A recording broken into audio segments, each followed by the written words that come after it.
Akkam jirtu daawwattoota OMA jiraatota biyya Itoophiyaa keessaa fi Itoophiyaan ala kan jirtan har'aaf oduu simbirtuu isiniif qabannee dhufne odeeffannoo Dr. Inneerii irratti qabnu gara keessanitti kan dabarsinu ta'a nu wajjin tura.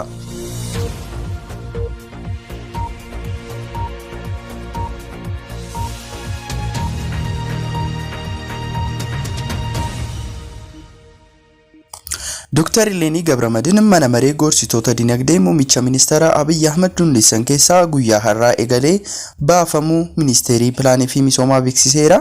Sababni Dr. Ileni mana maricha keessaa baaseef sababa isaan walgahii onlaayinii giddugala nagaa fi misooma idil addunyaa PDCI irratti hirmaataniifidha jedhaniiru. Maricha irratti mootummaan Itoophiyaa filannoo seeraan filame jijjiiruu fi ajandaa mootummaa ce'umsa hundeessuu irratti hirmaachuun yaada yeroo kennan waan mul'ataniif jedheera ministerichi.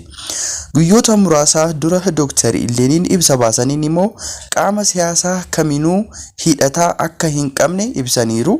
Ibsi ministerichaa yaadotni Dr. Ileni walgahii dhoksaan taasifameerra kaasan garee mana maree bakka bu'oota uummataan shororkeessummaan farajamee kan ifatti deeggarudha jedhaniiru.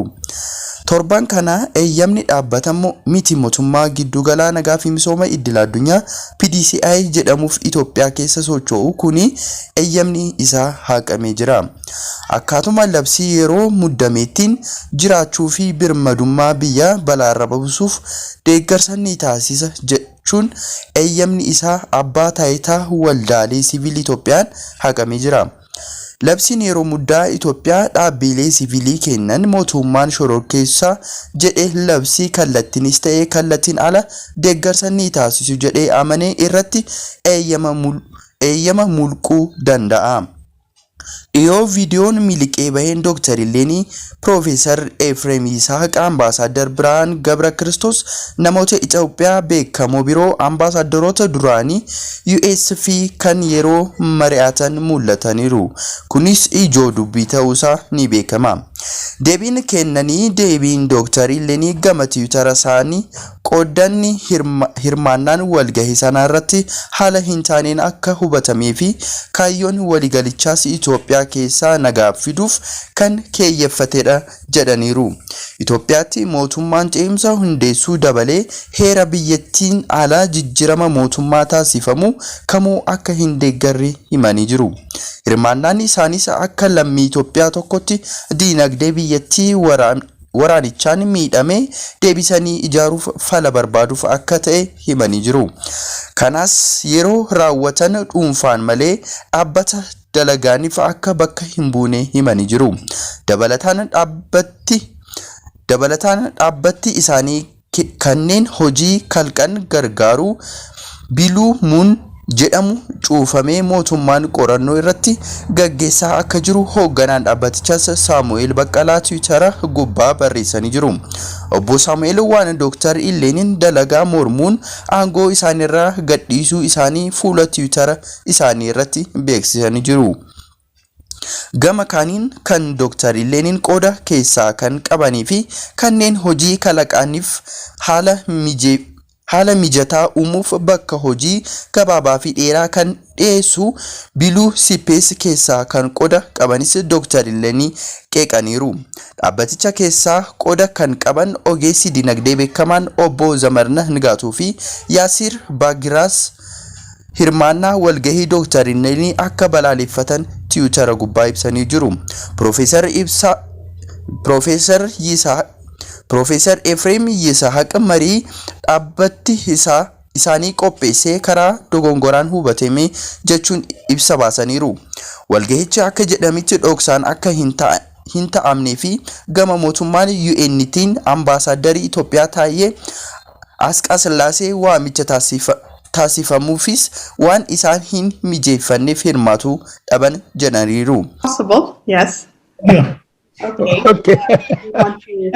This is a forum for our international friends, but Elaine is a key member of our peace organization, so she has the right to express herself. Well, I think it's relevant for the international friends.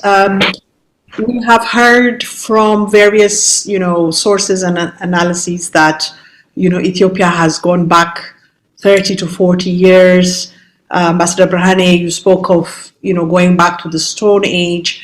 So one of the things post-transition or part of transition is the reconstruction, the economic reconstruction of Ethiopia, and some form of a Marshall Plan. So my question to you, Ambassador Brahane, is obviously there are many other pieces that you're focused on, but to what extent has there been some kind of an estimation of the extent of the Marshall Plan that would be required to bring Ethiopia back to even where we were 3 years ago? So that's my first question. The second one is, alongside that, beyond the political arrangement of the transitional arrangement and prior to that, the provisional administration that you described, what, in your view, would be also a plan for the social reconstruction, the fabric that has been completely torn apart? Of course, we jokingly refer to, or not so jokingly, but my grandfather Gabra Metin. Indeed, that is a name ascribed to Tigrayans, but also to Amharas.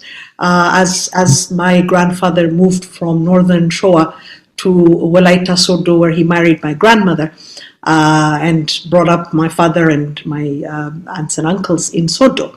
So now we are at a point of such a polarization. In my family, I see that polarization. And so the question is not only the political arrangements, but how we will come back together as a society.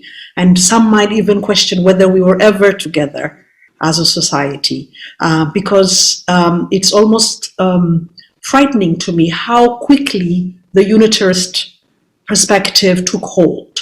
And although you described it as an ultra-nationalist Amhara base, it exists nonetheless. And we have to do something about it. And I have in my own family those who you might describe in that way. So the question is, how do we come back together? Because otherwise there is a real fear that we cannot continue as a country. And so we need to really go beyond the political arrangement. And we don't have much time to address this, but I think that's really the question on the table. Thank you, Dr. Lenny. Well, thank you, Lenny, who have